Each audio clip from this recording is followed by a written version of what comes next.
'Cause you're impossibly beautiful. Is that 'cause I'm waiting? Is that 'cause I'm looking? Or is it just 'cause you are? Julie Feeney's video for Impossibly Beautiful, I think, kind of starts off with a Brady Bunch feel to it, like all the little boxes on her with different heads shaped facing different ways. And I think it's just really visually stimulating throughout because there's so many changes of look. And while it's quite simple in that it's just her head and her, you know, upper body with hats, it just seems to really work and is kind of proves that sometimes simplicity works really well and it's very effective in a video. Is that 'cause I'm waiting? I love the Barbie hat. So the designer is an English guy called Pierre Atkinson, and he's kind of an up-and-coming milliner from, well, he's based in London, but Stephen Jones, who's like one of the most famous hat guys in the world, went to his graduate show, which is always a good sign of things to come, and he's just really out there, very brave with his designs. I kind of think it's a bit like something Bjork would do. It's, you know, kind of quite European and maybe a little bit Lady Gaga. I'm not sure how she'd feel about that comparison, but you know, those kind of brave statement pieces that get people talking. And I saw her on the Late Late and she had like a little house on her head and this cute little dress, and it was just so gorgeous because it's kind of enchanting looking, which, you know, the song has that kind of haunted feel to it, and I think that sweet little look kind of goes really well with it. So I think it's hugely important for bands to make videos and to continue to invest in them. I mean, MTV, IMTV, they're all still going, and I think for a lot of bands the video goes a huge way towards conveying the message or the thought behind the song.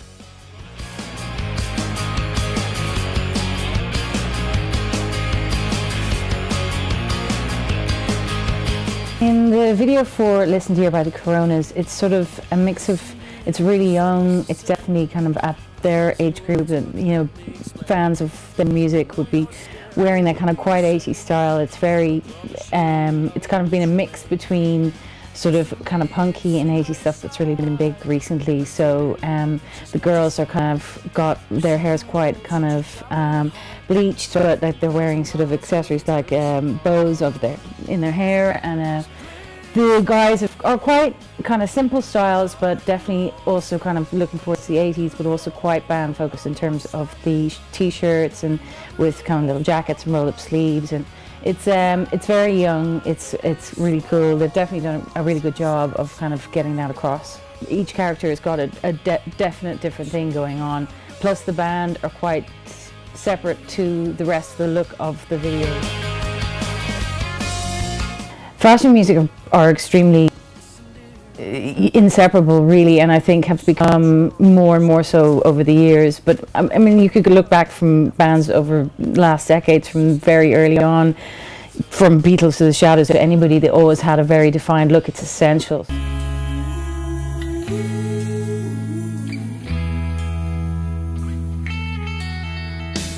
Elizabeth's video, Postcards, is quite pared back and a little bit raw, and I think it's kind of a departure from, say, their other videos like Trust Me I'm a Doctor, which was a bit more highly stylised.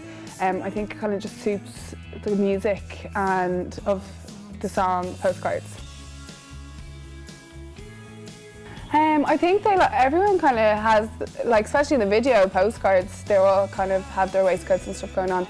I think they're all totally individual and they all like a different, even when I was talking to Wesley before I did a shoot with him, I was kind of saying, you know, I want to keep it in keeping with the band and like your kind of style and stuff, and he was like, the band are the band, I'm myself, the band are themselves, so we're all very individual. I don't care, I don't want to dress like the band, we're all different people, everyone dresses differently. So I think that's kind of their ethos, is that they're all individual and they kind of dress for themselves. I think to kind of achieve the Blizzards look, they're really into kind of Tommy Hilfiger, that kind of preppy look. Tommy Hilfiger denim more so. There's check shirts and stuff, and then a lot of Top Man, I think, as well, with the trenches and kind of waistcoats and skinny jeans.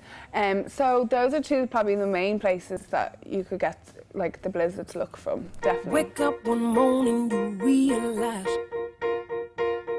your life is one big compromise. Stuck in the job you swore was only temporary. I think Shine by Laura Izibor was a really cute idea. I loved the way that it kind of adapted into the different kind of eras. At first, like when she was doing the 70s thing, I thought she looked kind of nearly the same as she always does because she had her big afro and stuff. I was like, is she? And then it's until afterwards that you realise that she is going into the different eras. And like the 60s, she looked amazing, like the black and white and everything. I thought it was really, really well done. And it wasn't really cliched either 70s or 80s, like she didn't go for like neon eyeshadow and stuff. She kind of just looked still really pretty in each era.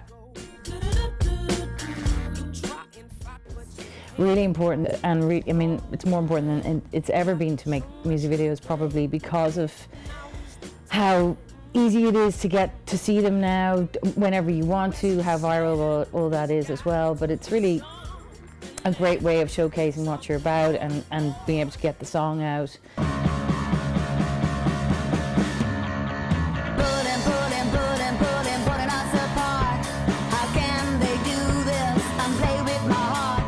Describe the style as quite eclectic actually. It's a good mix of casual party clothes and then some seriously show-stopping numbers, particularly worn by the lead singer. Near the end of the video she has this amazing gold top, long top dress thing on that really stands out through the whole thing. But I think they really accomplished a great overall look with the video with coming up.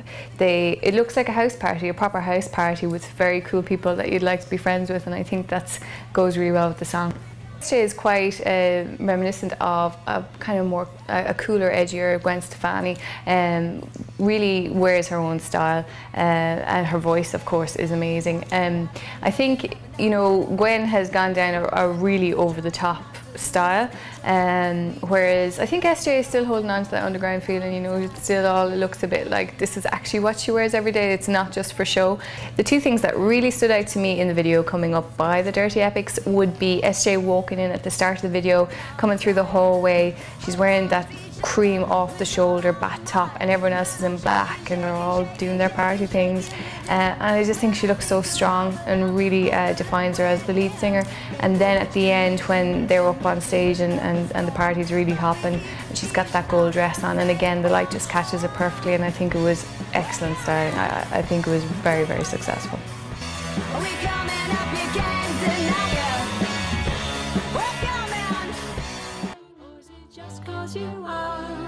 You're possibly beautiful charms, oxygen in a jar. You're not an assembled cocktail of bits and not a stuck together look, all made up with tricks. And you're impossibly beautiful. Is that 'cause I'm waiting? Is that 'cause I'm looking? Or is it just 'cause you are? You're